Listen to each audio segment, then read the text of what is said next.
Surat diamond worker union દ્વારા કલેક્ટરને પાઠવાયું આવેદનપત્ર। રત્ન કલાકારોના બાળકો માટે જે શિક્ષણ સહાય યોજના મામલે આવેદનપત્ર અપાયું। શિક્ષણ સહાય યોજનામાં અંદાજે 26,000 જેટલા ફોર્મ નામંજૂર કરવામાં આવ્યા।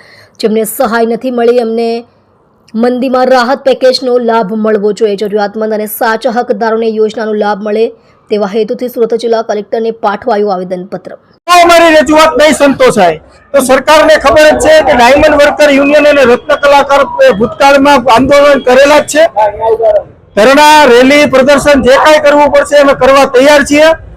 તંત્ર અને રત્ન કલાકારોને સાથે રાખી ડાયમંડ વર્કર યુનિયન હંમેશા રત્ન કલાકારોના અધિકારો માટે આંદોલન કરવું પડશે તો અમે કરવા તૈયાર છીએ।